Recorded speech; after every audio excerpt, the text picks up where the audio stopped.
अस्सलाम वालेकुम। आज हमारे पास वीडियो के अंदर जिस पेज का हमने सिलेक्शन किया है, जैसे आपको मालूम है आपका चैप्टर स्टार्ट हुआ था रेशो एंड रेट्स के हवाले से। तो रेशो के बारे में तो आपको कंफर्म इंफॉर्मेशन आ गई है और आई थिंक सो आपको सॉल्व भी करना आगे होंगे। आज हम ये जो टॉपिक स्टार्ट कर रहे हैं ना रेट्स का, ठीक है ना। पहली बात तो ये आपको ये पता होना चाहिए कि रेट्स होते क्या है, ठीक है ना, जिसके लिए हम आपकी बुक का पेज नंबर 26 आज सेलेक्ट कर रहे हैं। और पेज नंबर 26 के अकॉर्डिंग जितनी भी चीज़ें आपके इस पेज के ऊपर रेट से रिलेटेड मौजूद है, उन तमाम तर मटेरियल को हमने अपनी वीडियो के अंदर रिकॉर्ड किया है।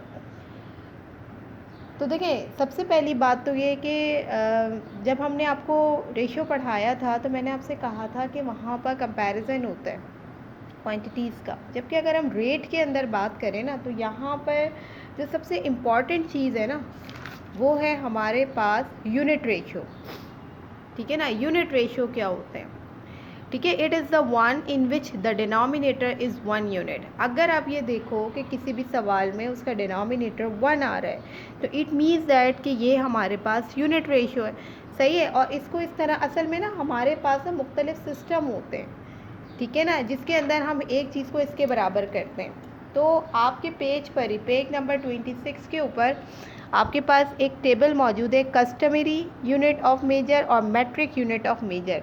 जब तक आपको ये याद नहीं होंगे ना, जब तक आपको ये पता नहीं होंगे, आप रेट्स के सवाल को बाकायदा अच्छे तरीके से सॉल्व नहीं कर सकते, ठीक है ना। तो यहाँ देखें, मैं भी आपको एक शॉर्टली बना रही हूँ। आपने करना क्या है कि आपने कॉपी पे बाकायदा पेज नंबर बड़ा बड़ा डालिएगा सेंटर में, ताकि आपको याद रहे कि जब आपका मैं कोई टेस्ट लूँ या कोई वर्बल टेस्ट लूँ, ठीक है ना, तो आपकी नॉलेज में होना चाहिए कि भाई टीचर ने जो है वो मुझे पेज नंबर 26 पे ये तमाम तरह चीज़ें बताई थी, तो उसी से रिलेटेड ये मुझसे MCQs ऑर्डर में या ऑब्जेक्टिव ऑर्डर में जो टेस्ट पेपर है वो रेज़ कर सकती हैं, ठीक है ना। तो आपने अपनी कॉपी पे बड़ा बड़ा पेज नंबर डालना है, ठीक है, क्वेश्चन भी लिखना है, सही। मैं बहुत ज़्यादा काम आपको नहीं दूंगी, हल्के हल्के लेके चलेंगे, लेकिन अगर हल्के लेके चल रहे हैं तो वो चीज़ आपको बहुत अच्छी तरह आनी चाहिए, सही है। यानी ज़रूरत इस बात की है कि भले आप कम पढ़े लेकिन आपको वो चीज़ अच्छी तरीके से आनी चाहिए। तो हम स्टार्ट करते हैं, 2 यूनिट्स हैं हमारे पास। अब ये जो आपकी बुक में मौजूद है ना, ये पेज नंबर 26 पे ये टेबल्स मौजूद हैं। बेहतर ये है कि आप इसकी बड़ी सी जूम पिक लेकर और आप इसको भी ना प्रिंट निकलवा लें, और प्रिंट निकलवाने के बाद जो आपका स्टडी रूम है ना, आप उसको वहाँ पर लगा लें, क्योंकि जब तक आप ये रेट के सवालात सॉल्व करेंगे ना, ये आपको बड़ा सपोर्ट करेगा, ठीक है ना। तो ये सब याद करने की चीज़ें होती हैं। सबसे पहले हम लोग स्टार्ट कर रहे हैं, ठीक है, कस्टमरी यूनिट्स ऑफ मेजर। अब इसमें ना 2 चीज़ें होती हैं, स्मॉलर एंड लार्जर। 2 सिस्टम इन्होंने दी हैं, ठीक है, दोनों सिस्टम मैं आपको बता रही हूँ।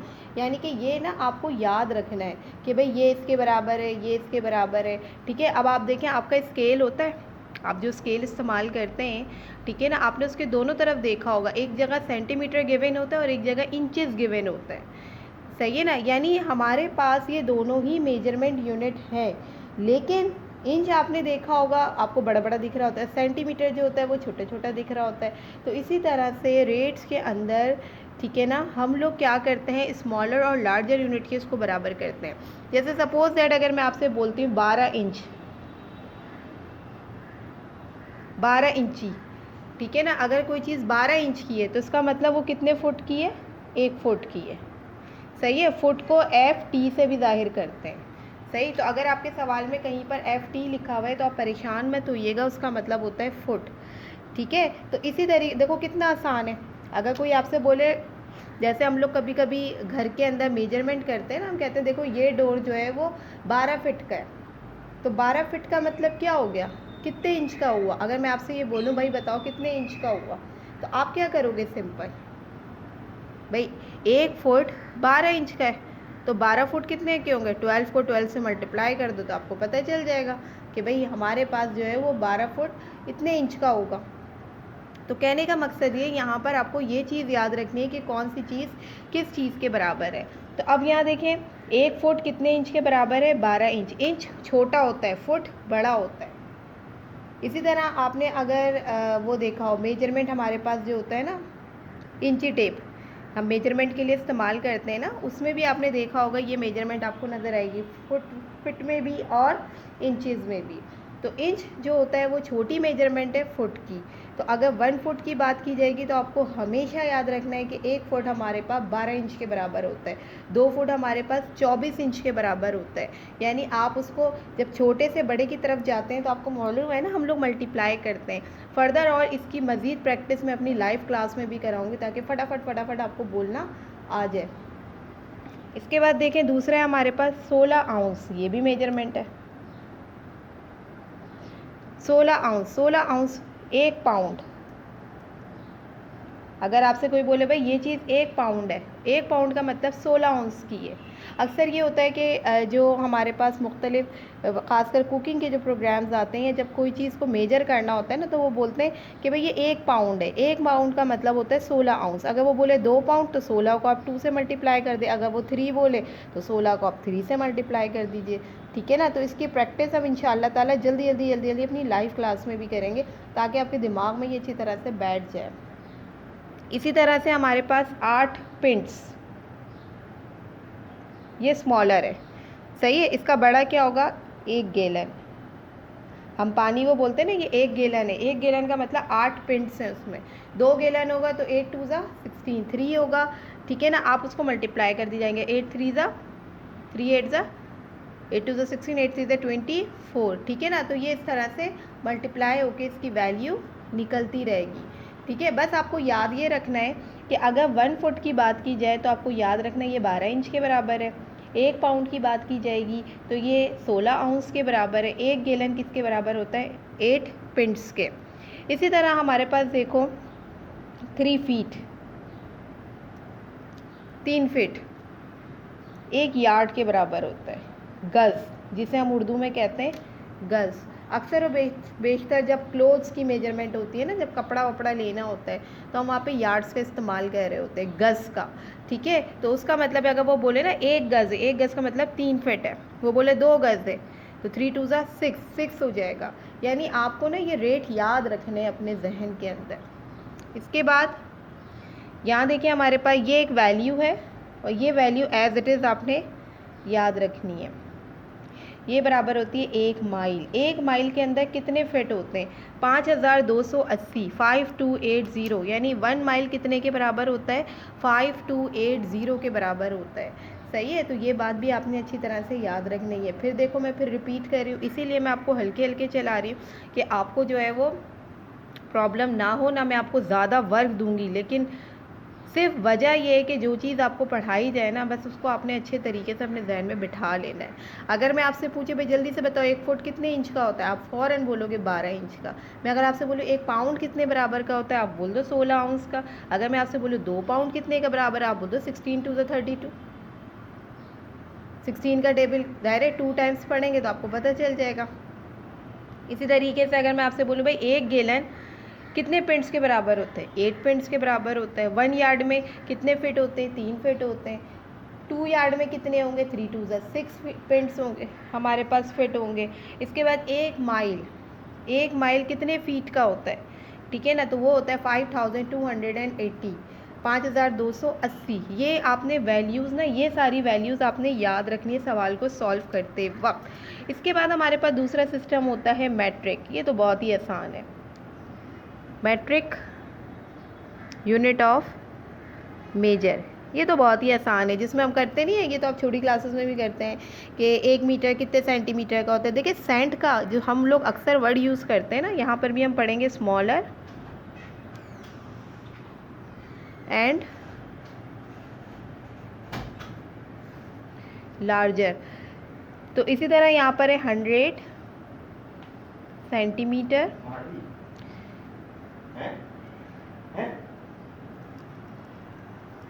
100 सेंटीमीटर। तो अब देखें यहाँ पर ये सेंट, जहाँ कहीं सेंट का वर्ड आ जाए ना, इसी से ही समझ जाना कि सेंट का मतलब होता है 100। तो 1 मीटर में कितने सेंटीमीटर होते हैं? सेंटीमीटर छोटा होता है, मीटर बड़ा होता है। ठीक है। तो अगर वो बोले 2 मीटर में कितने सेंटीमीटर है, तो आप 2 को जो है वो मल्टीप्लाई कर दो 100 से, तो 200 सेंटीमीटर हो गए। यानी ये वो वाले क्वेश्चंस हैं जिस तरह के आपने जब एप्टीट्यूड टेस्ट की तैयारी की थी तो आपने देखा था कि इसी तरह के सवालात जो है वो एग्ज़ाम में पूछे गए थे आपसे। इसी तरह 1000 ग्राम, ये वेट को मेजर करने के लिए ये यूनिट इस्तेमाल होते हैं। 1000 ग्राम 1 केजी के बराबर होते हैं, 1 किलोग्राम के। इसी तरह मिलीलीटर, लीटर का वर्ड जहाँ कहीं आ जाए ना, आप समझ जाएं कि यहाँ पे मेजरमेंट होगी लिक्विड की, ठीक है। कोई भी लिक्विड होगा, ठीक है ना, तो वो किससे मेजर किया जाएगा, मिलीलीटर से, लीटर से। अब सवाल ये पैदा होता है 1 लीटर में कितने मिलीलीटर होते हैं, ठीक है। तो 1000 millimetre is in a 1 litre, ठीक है। हम लोग बाज़ार से जब टेट्रा पैक लेके आते हैं तो अक्सर लिखा हुआ होता है ना उस पर, ये 1 लीटर पैक है या 2 लीटर है। तो 1 लीटर को अगर मैं आपसे बोलूँ भाई कितना मिलीलीटर होगा, तो आप बोलोगे कि 1 लीटर यानी 1000 मिलीमीटर जो है ना वो इसमें मिल्क मौजूद है। अगर 2 लीटर लिखा हुआ होगा तो 2000 मिलीमीटर जो है वो उसके अंदर मौजूद है, सही है। इसी तरीके से 10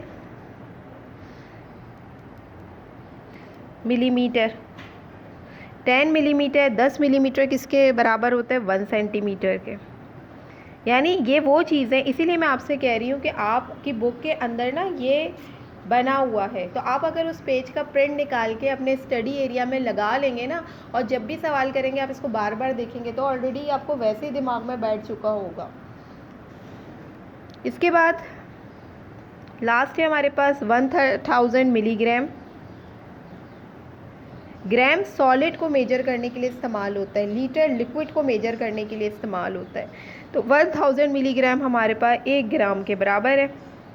यानी अगर आपसे ये कहा जाए 1000 ग्राम 1 केजी के बराबर है और 1 ग्राम जो है वो 1000 मिलीग्राम के बराबर है, ठीक है ना। तो ये सब चीज़ें ये इसलिए दिया है आपको इन्होंने स्टार्टिंग में क्योंकि ये रेट्स हैं और ये सवाल में इस्तेमाल होंगे। अब जैसे मैं अब सवाल स्टार्ट करने जा रही हूँ,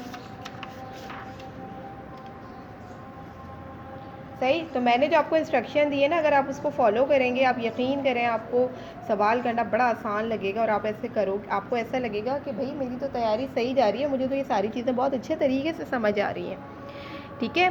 तो यहाँ पर मैंने अभी आपको बताया कि सबसे पहली बात तो ये यूनिट रेशो, पेज नंबर 26 पे ही आप देखिएगा एक एग्जाम्पल आपके पास गिवन है, ठीक है ना, कि अ रिमोट कंट्रोल कार,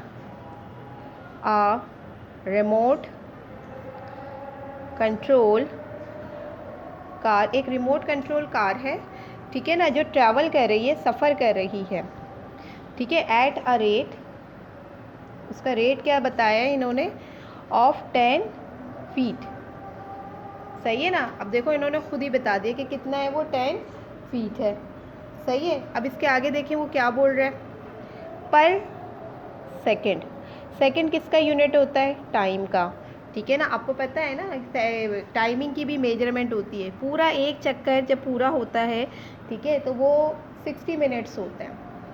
यानी 1 घंटा हमारा कितने मिनट्स का होगा, 60, और 1 मिनट हमारा कितने सेकंड का होगा, 60, सही है। तो यहाँ पर ये हिसाब भी आपको अपने जहन में रखना है। हाउ मैनी इंचेस, बहुत ध्यान से देखिएगा ये सवाल मैं किस तरह से सॉल्व कर रही हूँ। पर सेकंड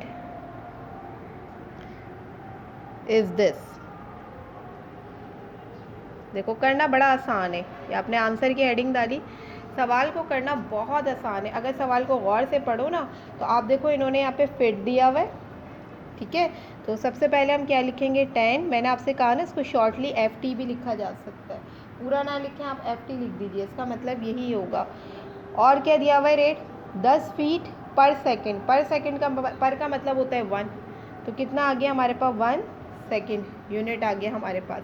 अब देखें आपको अच्छी तरीके से पता है 1 फीट, अभी 10 को भूल जाओ, अभी सिर्फ याद रखो कि यहाँ पे फिट दिया हुआ है। तो आपको पढ़ाया था ना मैंने कि 1 फुट कितने इंच के बराबर होता है, 12 इंचज़ के बराबर है, ठीक है ना। और ये 12 इंच के बराबर क्या चीज़ है, 1 फुट, यानी 1 फुट, अभी इसको भूल जाओ, अभी सिंपल याद रखो कि भाई फुट का तस्करा आ रहा है तो 1 फुट कितने इंच के बराबर है, 12 इंची के। अब जो कॉमन है ना उनको कट कर, देखो ये फिट और ये फिट, ये यूनिट कट हो गए। अब हमारे पास क्या बचा, खाली 10 और 12। तो हम क्या करेंगे, 10 12 इंचेस, सही है।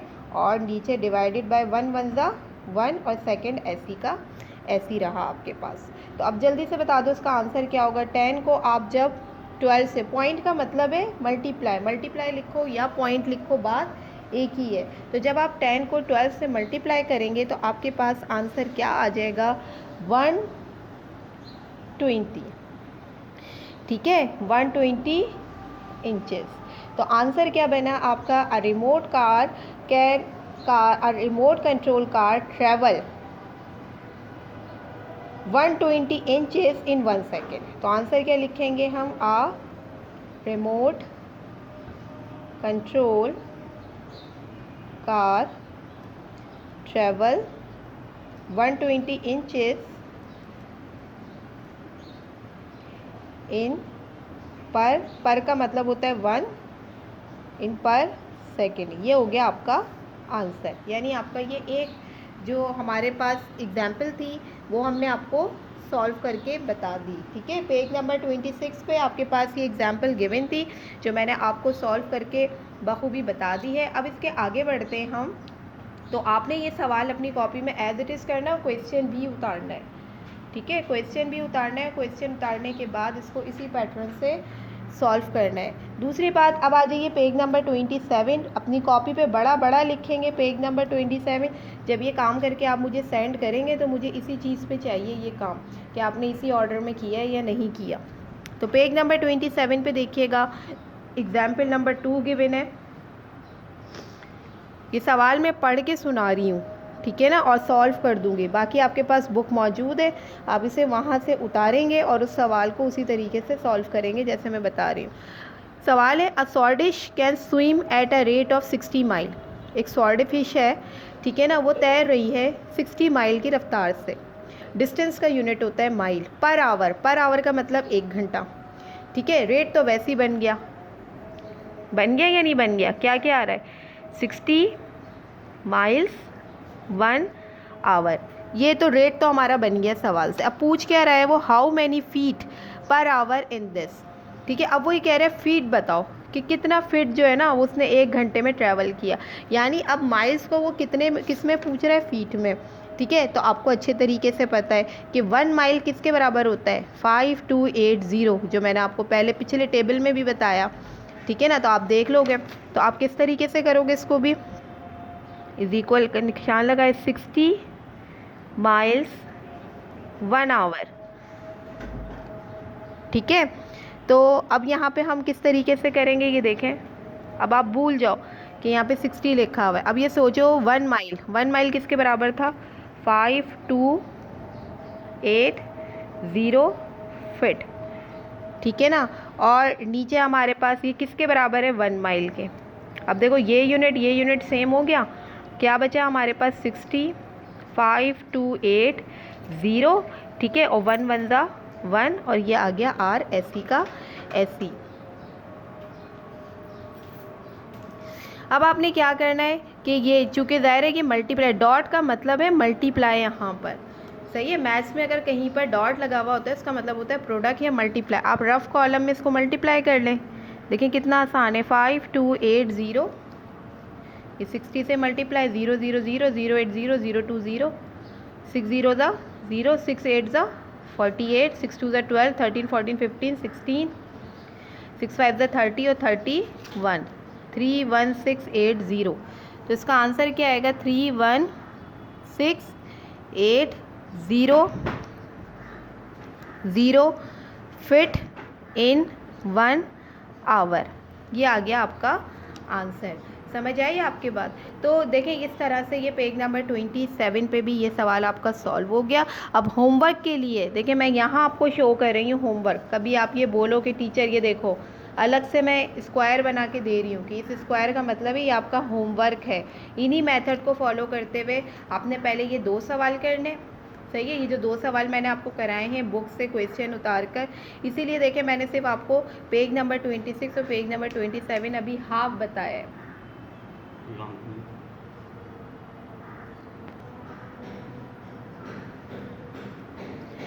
अब जो मैंने आपको होमवर्क दिया है वो मैं इसीलिए इसको स्क्वायर में या क्या कहते हैं ज्योमेट्रिकल शेप में उसको क्लोज कर रही हूँ ताकि आपको याद रहे कि टीचर का होमवर्क ये है। ठीक है, आपके पास पेज नंबर 27 पर ही यानी पेज नंबर 27 पर लिखा हुआ है गॉट इट। ठीक है, गॉट इट के अंदर आपको 2 पार्ट दिए हुए ए और बी, बिल्कुल इसी तरीके से ये सॉल्व होंगे जो मेथड मैंने आपको बताए हैं। तो होपफुली जब ये वीडियो आपके पास आए तो बहुत आप तसल्ली के साथ रिलैक्स होकर बैठ कर सोच कर समझ कर, ठीक है, बार बार इस पॉइंट को सामने रखकर जो मैंने आपको इंस्ट्रक्शन दिए ना उसको ज़रूर फॉलो कीजिएगा। आप देखिएगा इसके रिजल्ट्स आपको बड़े पॉजिटिव मिलेंगे और आप कभी भी परेशान नहीं होंगे।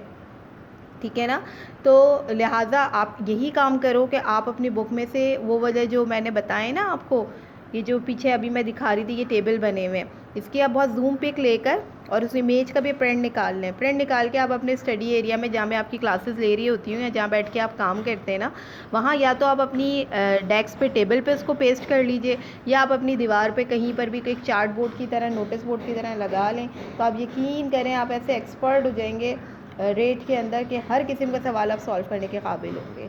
ठीक है, होपफुली ये वीडियो आपको समझ में आई होगी और होमवर्क भी आपको सामने नज़र आ रहा है। तो आपकी तरफ से मुझे कोई आर्ग्यू नहीं आना चाहिए कि टीचर आपने ये तो बोला ही नहीं कि काम करना है। काम हमने आपको दिया है और आपने ये इसी मेथड को फॉलो करके करना है। फिर जब लाइव क्लास होगी तो हम इसी के और प्रॉब्लम्स को भी सॉल्व करेंगे। ठीक है, ओके, जज़ाकल्लाह।